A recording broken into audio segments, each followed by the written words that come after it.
गुजरात कभी विकास का मॉडल राज्य माना जाता था। आज भाजपा के लंबे शासन के साए में कई चुनौतियों का सामना कर रहा है। पिछले 30 सालों से भाजपा की सरकार यहां सत्ता में है, लेकिन हाल की घटनाओं से लगता है कि नेता और उनके स्थानीय प्रतिनिधि अब आम लोगों की समस्याओं पर ध्यान देने की बजाय सिर्फ अपने प्रशासन की उपलब्धियों का प्रचार कर रहे हैं।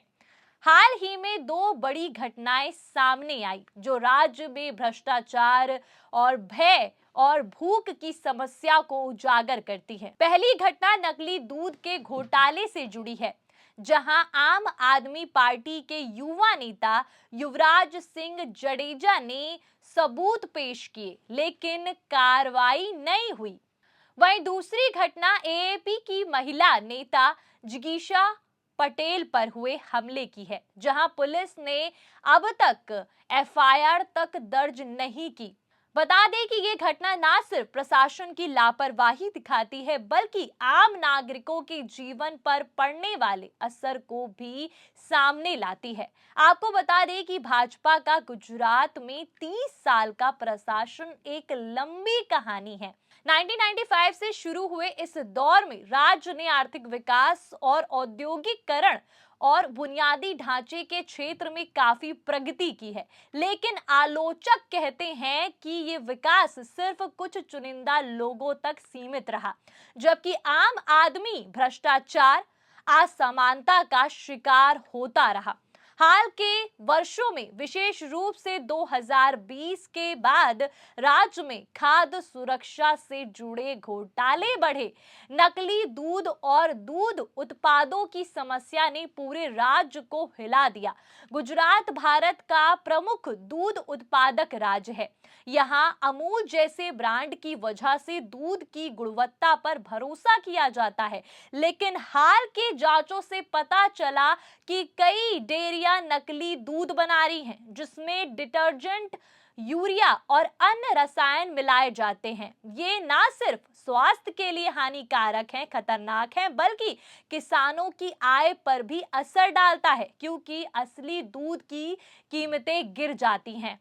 आपको बता दें कि नकली दूध के घोटाले की शुरुआत समझने के लिए हमें अरावली जिले की एक फैक्ट्री पर नजर डालनी होगी। पुलिस की एक रेड में खुलासा हुआ कि ये फैक्ट्री पिछले 5 सालों से नकली दूध और छाछ बना रही थी। हर दिन 300 लीटर असली दूध से 1800 लीटर नकली दूध तैयार किया जाता था, जिसमें डिटर्जेंट, यूरिया और सोडियम बाइकार्बोनेट और अन्य हानिकारक रसायन मिलाए जाते थे, जो कैंसर, किडनी की बीमारियों और अन्य स्वास्थ्य समस्याएं पैदा कर सकते हैं। गांववासी अनजाने में इस जहर को पी रहे हैं। ये जानकारी द लॉजिकल इंडियन नामक न्यूज पोर्टल से मिली है, जहां बताया गया कि पुलिस ने बड़ी मात्रा में सामग्री जब्त की है। इसी तरह इकोनॉमिक टाइम्स ने रिपोर्ट किया कि ये रैकेट 5 साल से चल रहा था। अब सवाल उठ रहे हैं कि फूड सेफ्टी अथॉरिटी ने पहले क्यों नहीं कार्रवाई की। वहीं ये घोटाला सिर्फ एक फैक्ट्री तक सीमित नहीं है, पूरे राज्य में ऐसी कई डेयरियां सक्रिय हैं। आपके युवा नेता युवराज सिंह जडेजा ने इस मुद्दे को प्रमुखता से उठाया और उन्होंने डेयरियों में नकली दूध भरे जाने की वीडियो, फोटो और दस्तावेज उपलब्ध कराए। एक एक्स पोस्ट में एपी गुजरात ने इसे एक्सपोज किया, जहां लिखा गया कि भाजपा सरकार आम आदमी की जिंदगी से खिलवाड़ कर रही है। जडेजा ने आरोप लगाया कि सबूत देने के बावजूद सरकार सिर्फ दिखावा कर रही है। असली कार्रवाई की बजाय कुछ छोटी मोटी जांच करके मामला दबा दिया जाता है। वहीं ये बात सही लगती है, क्योंकि पुलिस ने रेड तो किया, लेकिन बड़े सप्लायर्स या राजनीतिक कनेक्शन वाले लोगों पर हाथ नहीं डाला। Gujarat food and drugs control administration ने भी कुछ छापे मारे, लेकिन वे अपर्याप्त थे, जिसको लेकर विशेषज्ञों का कहना है कि नकली दूध की समस्या भ्रष्टाचार से जुड़ी है। FSSAI जैसी एजेंसियां भ्रष्ट हैं और निरीक्षण में लापरवाही बरतती हैं। एक फेसबुक पोस्ट में कहा गया कि ये समस्या पूरे भारत में है, लेकिन गुजरात में ये ज्यादा गंभीर है क्योंकि यहाँ दूध उत्पादन बड़ा है। वहीं इस घोटाले का असर आम लोगों पर पड़ रहा है। गांव में लोग सस्ता दूध खरीदते हैं, लेकिन वो जहरीला निकलता है। बच्चे, बुजुर्ग और गर्भवती महिलाएं सबसे ज्यादा प्रभावित होते हैं। स्वास्थ्य विशेषज्ञों के अनुसार ऐसे रसायनों से लीवर और किडनी की समस्या बढ़ रही है। किसान भी प्रभावित है क्योंकि नकली दूध से असली दूध की मांग कम हो जाती है।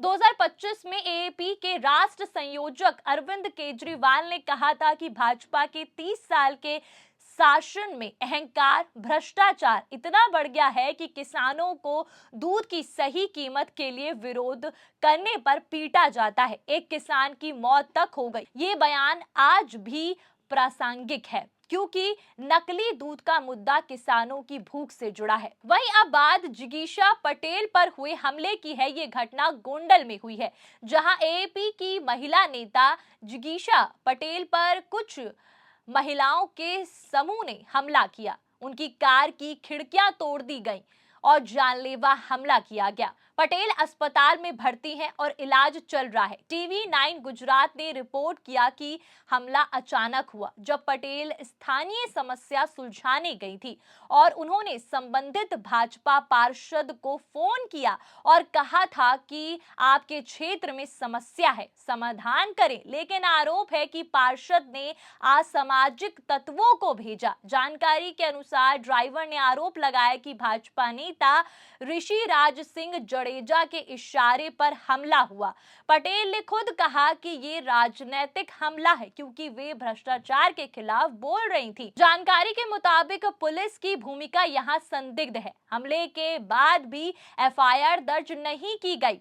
एपी ने आरोप लगाया कि पुलिस भाजपा की रक्षा कर रही है, जबकि साधारण मामलों में विधायकों पर तुरंत कार्रवाई होती है। यहां गंभीर हमले में चुप्पी है। दैनिक भास्कर ने रिपोर्ट किया कि पटेल पर पत्थर फेंके गए। ये राजनीतिक स्टंट नहीं बल्कि असली हमला था।